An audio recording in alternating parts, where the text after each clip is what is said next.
Hey everybody. So the other day I was checking my email and I got a message from this guy claiming to have had an encounter with what he claims was a Bigfoot. Now, I still find that hard to believe, but I'm just going to read you guys a story and you be the judge. This is from Tim from Cherokee County, Georgia. My encounter happened back in September of 2009. I was driving home late after getting off a night shift at work. This was right after all the flooding happened. I ended up rolling the windows down since it was so warm, which only made what would happen next that much more terrifying. I was making my way through that really woodsy part right before Arnold Mill merges with 140 when I saw something huge step out of the woods and into the road, maybe 30 feet ahead of me. Something walking on two legs. I slammed on my brakes so hard my tires squealed. By the time I came to a stop, it was standing 10 feet or so from my front bumper. It had to have been at least 8 foot tall, maybe taller. I'm a pretty big guy, 6'2" and relatively thick set, and this thing made me feel like a child. Its biceps must have been as big around as my thighs. As I sat there trying to make sense of what I was looking at, it dawned on me that this thing was staring me right in the face.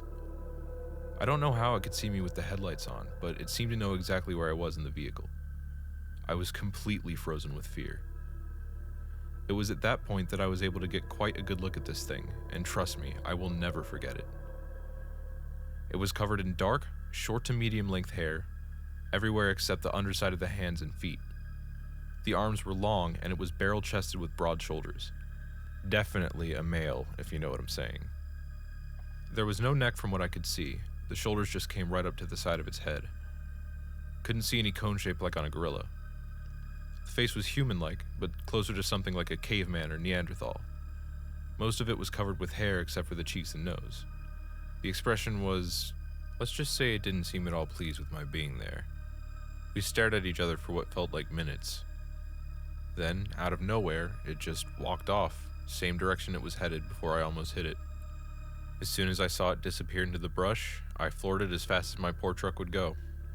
That was the first and last time I'd seen one of these things.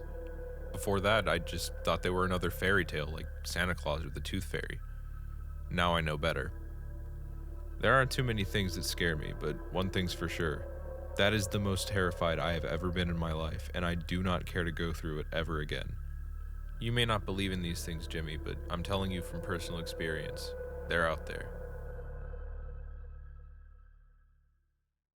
Well, that was interesting to say the least. I don't know, I'm pretty dubious, but what do you guys think? You think this guy's legit? Let me know down in the comments. I'm not gonna lie, that did kind of creep me out a little bit. I guess that's pretty much it for now. I don't know, that was kind of fun. I've never really narrated anything before. That said, I hope you guys enjoyed the video, and I will see you next time.